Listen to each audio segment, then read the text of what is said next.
Good afternoon, everybody. Thanks for joining our November webinar, Preparing for Winter Operations. We do actually have winters in LA, though it may not seem like it on a day-to-day basis. And with that and the weird weather, longer summers, more extreme temperatures, all the more important to make sure that you're prepared and paying attention and that your equipment is in good working order for the seasons to come. So as usual, the lines will be muted to keep things orderly. We will record the webinar and circulate that along with a copy of the slides afterwards to everybody.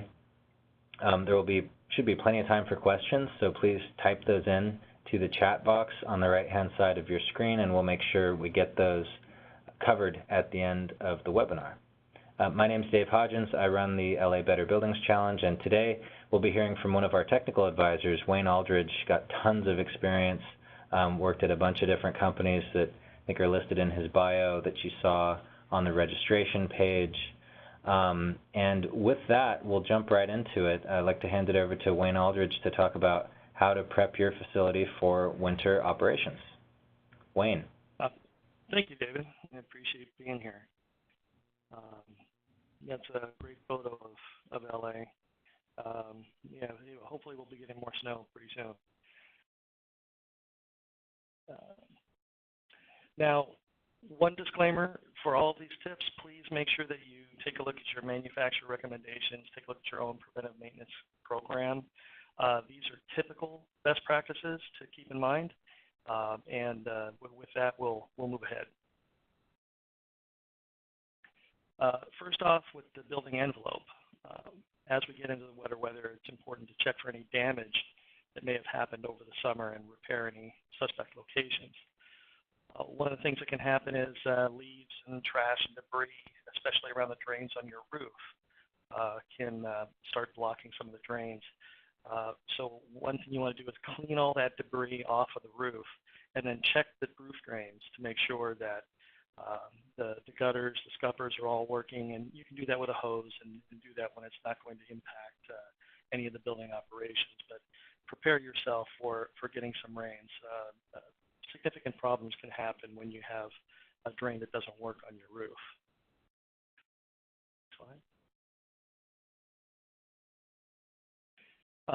The perimeter of your building may also have had some landscaping and things like that. And so one of the things to check is the perimeter of your building. Walk around the outside. Look where there might have been some changes in the landscape or the hardscape that may not allow the proper drainage away from the building. If you didn't have any construction, it's likely that that's going to be okay, but you also have outside drains built into the hardscape frequently. So you're going to want to make sure that you check those. Now's the time also to check your walk-off mats. And many buildings have these for rainy days where they'll lay out in the entry points to the building a walk-off mat to prevent water from coming in on people's shoes. Sometimes those tend to degrade over the summertime, so it's a good idea to check those. Checking your doors, the entry points. Weather stripping tends to degrade by ultraviolet light and heat, and sometimes adhesives will also start to peel off due to heat. So checking for weather stripping around your entry points is important at the start of wintertime. And lubricating the hinges is important because of two reasons. One is it keeps proper maintenance of the door, but the lubricant also sheds water.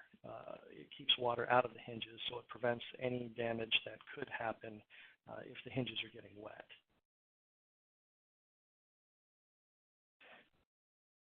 With your HVAC system, you're going to want to review your tenant calls for drafts or too cold calls or something that may have been happening systemically over the summertime.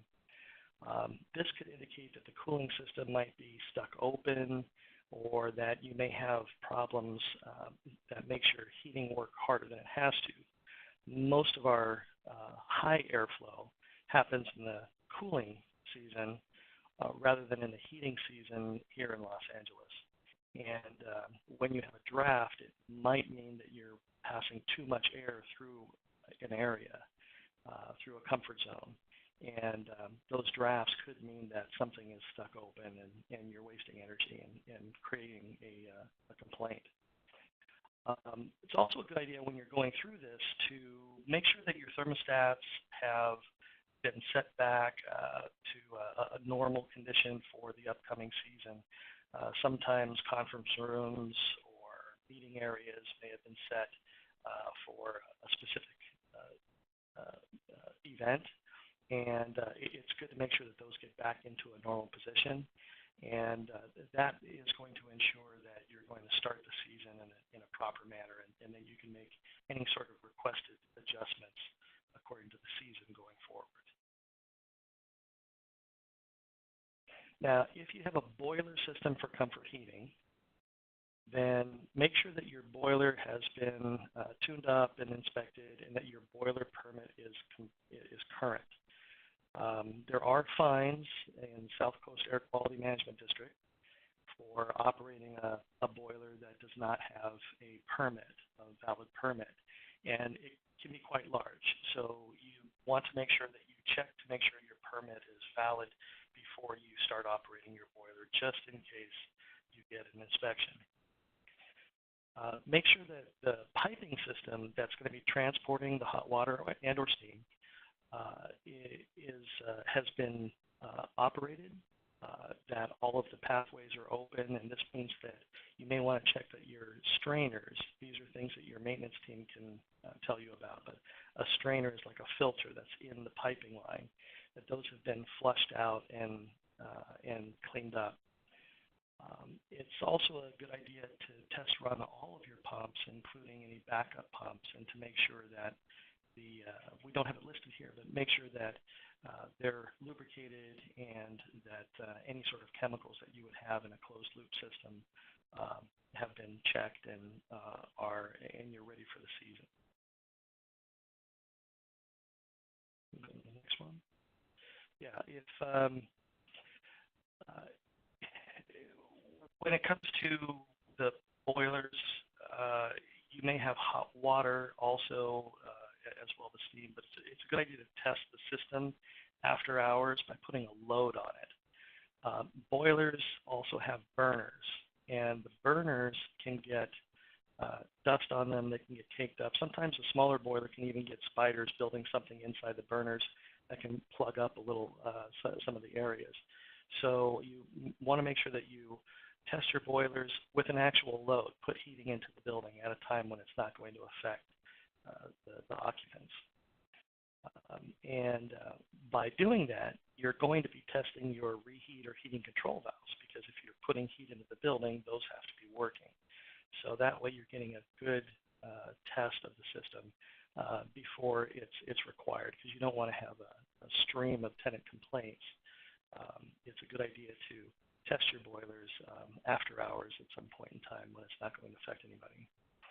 Now, one of the things with boilers is that if you have a large building and you have large boilers, or you have steam boilers, you're going to want to make sure that the tubes that are inside the boiler are clean, or if you have a fire tube boiler, you're going to want to make sure that there's no caked in soot and that the burners are working. And this is one thing that you may want to check right away. One of the best practices for the large boiler is that when you're getting ready for the heating season, is to actually have a boiler company come on out for these bigger boilers and check to see what the efficiency is on your boiler, to see if they can identify any problems before you get into the deep cooling, the deep cold of winter, where you need the maximum amount of heating. We can move on. Now, if you have steam heat, check your steam traps for proper function. Again, over a dead period of where you're not requiring any heat out of the system, things can get stuck into a certain position. A steam trap is very simple. If the temperature is the same on the steam trap on both sides of it, that means either your system is off or the steam trap's not working. There should be a temperature difference from one side to the other. That means your trap is actually stopping the steam. very simple to check. Any one of your maintenance team members can go out and check the steam traps if you have steam. If you have electric strip heat, also over the summertime, those might have collected some dust, and that dust can produce some complaints on smell when they first turn on. So if you have electric strip heat, it's also a good idea after hours, maybe on a weekend, to turn them on and see if you can get some of the smell, if there is a smell, off before you actually get an occupied condition. But just make sure that you don't turn all of the heaters on at the same time, because that creates a demand spike. So you're going to want to do sections of the building at a time. Now, if you have heat pumps, we can go back. I'm sorry, David.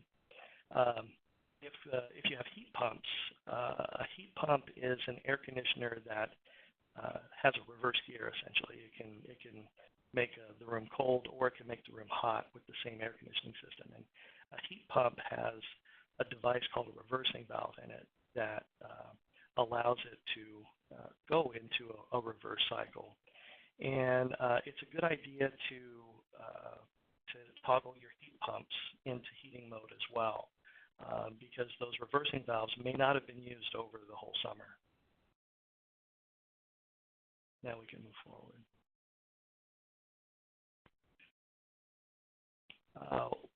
Because we move a lot of air during the summertime, it's a good idea to check your air filters. Clean air filters can reduce your utility bills, and while we tend not to move as much air in the wintertime as we do in the summertime, so a dirty air filter might not waste as much energy in the wintertime as a dirty filter would in the summertime, it's a good idea to make sure that your filters are clean and ready for their purpose. Check your outside air and economizer dampers, though. Now, an economizer can save you a ton of money, because what it does is it brings in the cool air from the outside in the wintertime when you need cooling in your building. That way you don't have to run refrigeration as much. So when you need cooling and it's cool outside, it saves you a ton of money. That tends to happen in fall, winter, and spring.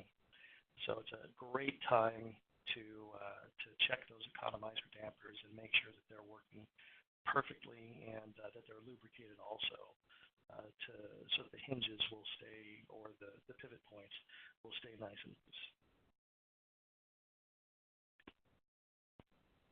And we can go on to the next slide, yes.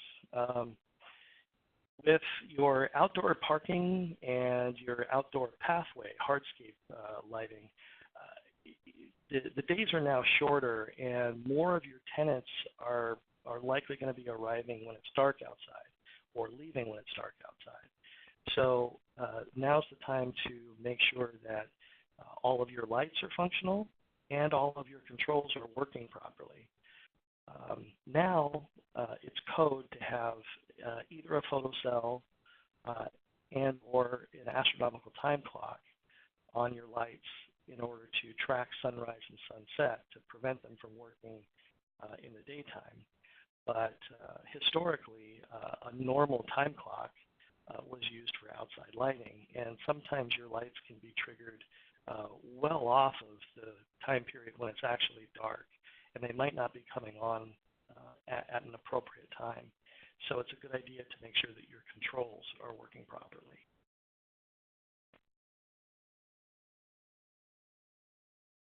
Check your irrigation system controller. Now, for irrigation in the summertime, we have a lot of evaporation. Cooler temperatures means that we have less evaporation, and plants also grow slower. Therefore, they need less water. So your irrigation controller can be cut back on the amount of water that would be watering the same plant. So even though we have smart controllers on new developments and on upgraded buildings that is tracking weather information, they may not have enough compensation, and you may find that your ground is a little bit more moist in the wintertime. So make sure that you set your irrigation according to the actual plant needs and therefore keep it optimized. And next slide. Check your emergency lighting backup batteries. Now, power failures happen at any time, but historically and statistically speaking, we have more power failures in the wintertime. And we also have shorter days in the wintertime. So that means that if you're going to have a power failure in the wintertime, you're also statistically more likely to have less light for someone to be able to exit your building safely. The last thing any building needs is some sort of a lawsuit of somebody not being able to safely get out of a building. So it's a really good time before the start of winter to check your emergency generator or emergency lighting backup batteries and make sure that those are working properly as well. Next slide.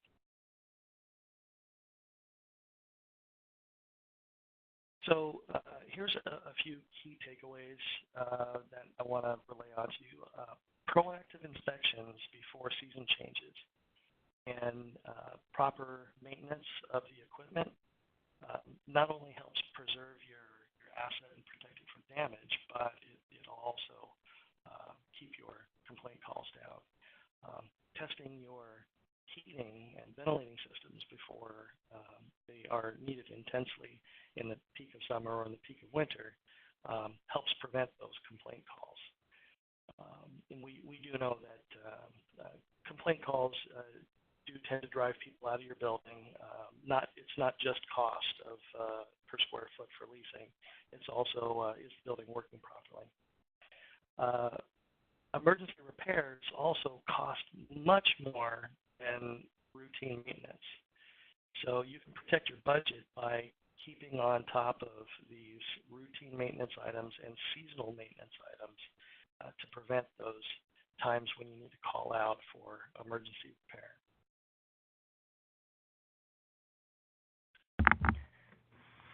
Excellent.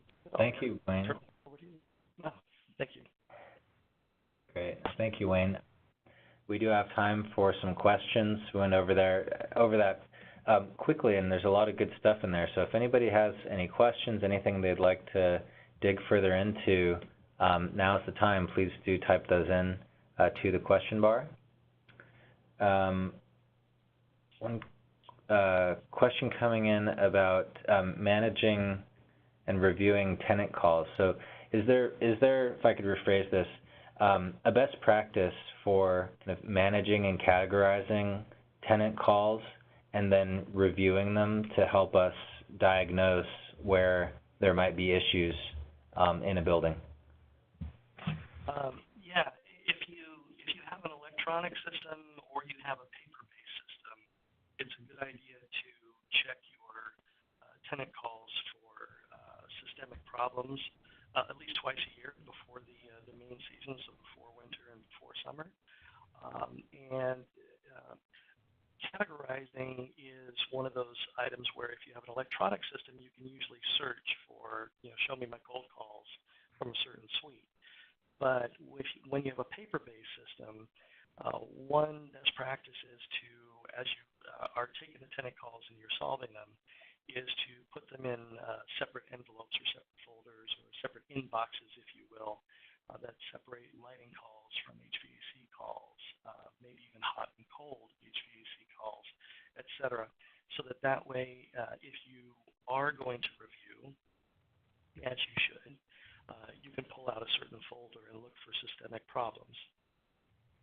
Now, tenant calls are best, are most informative when your maintenance team has listed exactly what was done to correct the problem, rather than just responding. So if you can get your maintenance team to give really good details, it will help them out in the future and save them time in the future. That's a best practice for your maintenance team. Great, thanks, Wayne.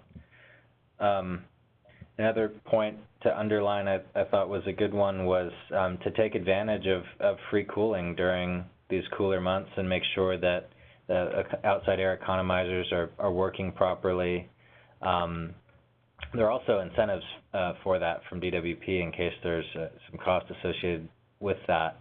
We're just meeting about that today as a retro commissioning type of incentive.